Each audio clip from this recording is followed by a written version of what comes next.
This is Roopa. Today, September 6th, 1783, the people of Paris are still barely recovering from the bloody massacre. This wave of killing resulted in the deaths of half the prison population of Paris, around 1,400 people in total. Now let's watch some live footage at the scene of the crime. Take it away, Luna. Thank you, Roopa. As you can see, these poor middle-class Parisians are dragging away the bodies of their loved ones. The victims' blood splattered over the course of 2 days, from September 2nd to the 3rd.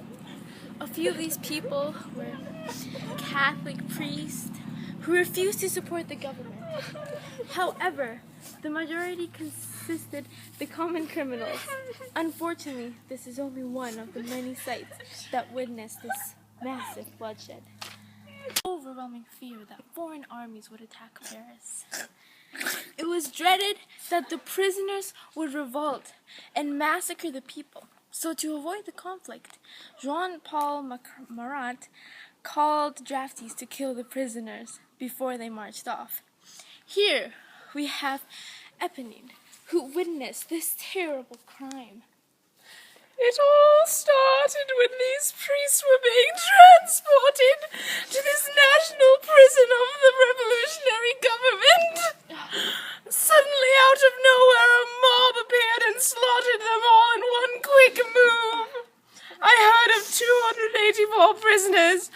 Almost half were killed, and then the following day, 150 priests in a convent were brutally massacred. Oh my! I'm Luna. And my name's Roopa. These past 2 months have been appalling for the people of France. Even right now, beheadings of great political leaders are taking place, known to foreigners in future textbooks as the Reign of Terror. These executions have been going on since the 5th of September. Thank you, Luna. As many of you know, the death of Louis XVI instigated this whole conflict. After being put on trial for treason and found guilty, the former king was killed by the infamous guillotine.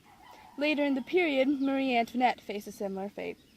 Her 2-day trial for the same charges, as well as some false and disturbing sexual abuse theories, resulted in her sentence. However, the poor woman's death may have been a better alternative than remaining during this dreadful time. The untimely death of her husband, plus the mystical disappearance of her son, led the queen to gradually go mad the days before her death. Now here's a flashback of the guillotine at the time. You have been condemned to death. For the past 2 days, you have been put on trial for treason. You were found guilty. There are also some theories about sexual abuse to your son. However, those have not been confirmed. Just like your husband, King Louis XVI, the guillotine will mark your end. No! Please stop! No, stop! No, please, no! No!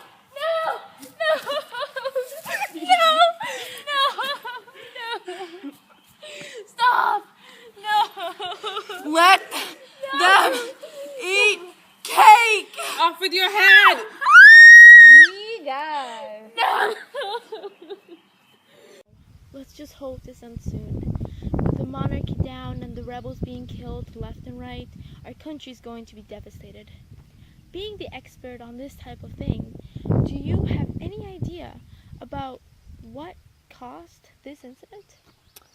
In a way, this period of time was inevitable as soon as the revolution started. In April, the Committee of Public Safety was created to preserve the reforms made in the movement. Eliminating counter-revolutionaries, raising armies, and rationing the food were the aims of this group, the majority supported by the Parisians. The law of suspects defined who could be arrested for treason. Although the guidelines itself were enforced by the Revolutionary Tribunal, members of the Committee of Public Safety carried out this terror. The public was unhappy that the original reforms the revolution promised weren't being met, especially those of social equality and anti-poverty. Of course, that's not a justification of the awful crimes being committed, rather an explanation. Well, that question is definitely going to require some thought. Hopefully, the end is in our near future. Let's take a break.